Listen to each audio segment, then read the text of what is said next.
नमस्कार, मैं जूली तिवारी हर समय आपके साथ न्यूज़ चैनल में आपका स्वागत है। तो चलिए नजर डालते हैं आज के कुछ मुख्य समाचारों पर। अपक्ष उम्मीदवार सुनील अहीरे की पत्रकार परिषद संपन्न, चुनावी मैदान में गरमाया माहौल। अंबरनाथ शहर के चर्चित और प्रतिष्ठित चेहरे सुनील अहीरे, जिन्हें अंबरनाथ शहर का हर व्यक्ति पहचानता है। अंबरनाथ लाइव के संपादक और संभाजी ब्रिगेड के शहर अध्यक्ष सुनील अहीरे एक पढ़े लिखे, समझदार और सादगीपूर्ण जीवन जीने वाले उम्मीदवार हैं। इस बार उन्होंने 140 अनुसूचित जाति के लिए अपक्ष उम्मीदवार के रूप में चुनाव में कदम रखा है और शहरवासियों ने उन्हें शुभकामनाएं देते हुए उनके प्रति समर्थन व्यक्त किया है। हाल ही में सुनील अहीरे ने अंबरनाथ चुनाव आयोग को एक लिखित पत्र सौंपा, जिसमें उन्होंने उबाठा के उम्मीदवार राजेश वानखेड़े पर संपत्ति की जानकारी छुपाने का गंभीर आरोप लगाया। उनका दावा है कि राजेश वानखेड़े ने चुनाव अधिकारी को अपनी संपत्ति का पूरा विवरण नहीं दिया है। सुनील अहीरे ने चेतावनी दी है कि यदि चुनाव अधिकारी इस मामले पर कार्रवाई नहीं करते हैं तो वे इसे लेकर हाईकोर्ट में याचिका दायर करेंगे।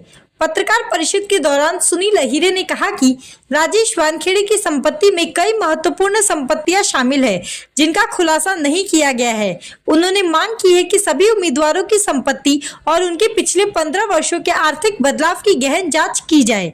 सुनील अहीरे ने चुनाव आयोग के समक्ष लिखित आपत्ति दर्ज कराते हुए कहा कि यदि उचित कदम नहीं उठाए गए तो वे उच्च न्यायालय की शरण में जाएंगे। दूसरी ओर जब पत्रकारों ने राजेश वानखेड़े से इन आरोपों के बारे में सवाल किया तो उन्होंने संविधान का हवाला देते हुए कहा कि प्रत्येक नागरिक को बोलने का अधिकार है और वे चुनाव अधिकारी को सभी आवश्यक जानकारी प्रदान करेंगे। राजेश वानखेड़े ने यह भी कहा कि चुनाव प्रक्रिया और नियमों का पालन करते हुए सही समय पर जवाब देंगे। अंबरनाथ के नागरिकों के बीच इस मुद्दे को लेकर चर्चा जोरों पर है, जिससे चुनावी माहौल और अधिक गर्मा गया है। हाँ, 140 विधानसभा अंबरनाथ अनुसूचित जाति के लिए जो विधानसभा है उसके लिए मैं अपक्ष उम्मीदवार करके मैंने अर्जी दाखिल किया हुआ है।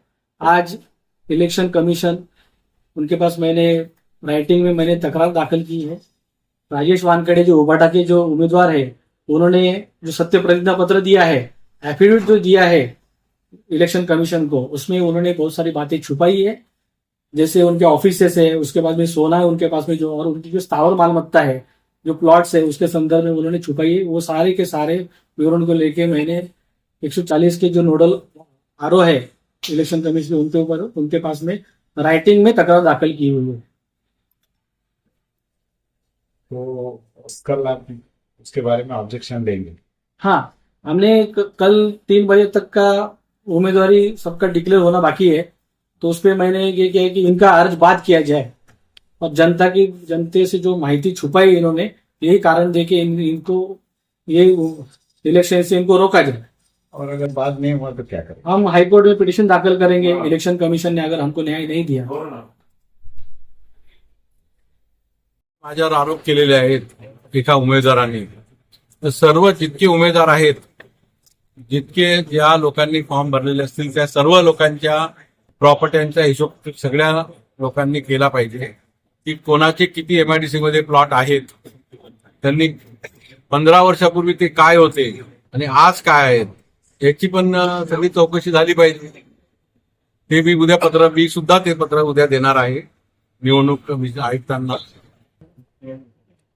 निवडणूक निर्णय अधिकाऱ्यांना। साहेब, आपल्या विरोधात सत्यप्रतिज्ञा माहिती आपण दडपवलेली आहे आणि आपले नामनिर्देशन पत्र रद्द करावे अशी मागणी एका अपक्ष उमेदवाराने केलेली, काय सांगाल? ते तर मी आताच सांगितलं की त्याच्यात काही अर्थ नाहीये। ती अनेकदा मी ते प्रतिज्ञापत्र भरलेलं आहे। त्याच्या अगोदरही माझ्यावर असे अनेक प्रकारचे आरोप लोकांनी केले होते, तर त्याच्यात काही अर्थ निघालेला नाहीये। तेच जे आता मी म्हणजे 15-20 वर्षापासून जे देतोय प्रतिज्ञापत्र, त्याच्यामध्ये सुद्धा चेंजेस नाहीये। जे आहे तेच मी वास्तविक दाखवलेलं आहे। तो आज के लिए बस इतना ही। कल फिर मिलेंगे इसी समय इसी चैनल पर। तब तक के लिए मुझे दीजिए इजाजत। धन्यवाद।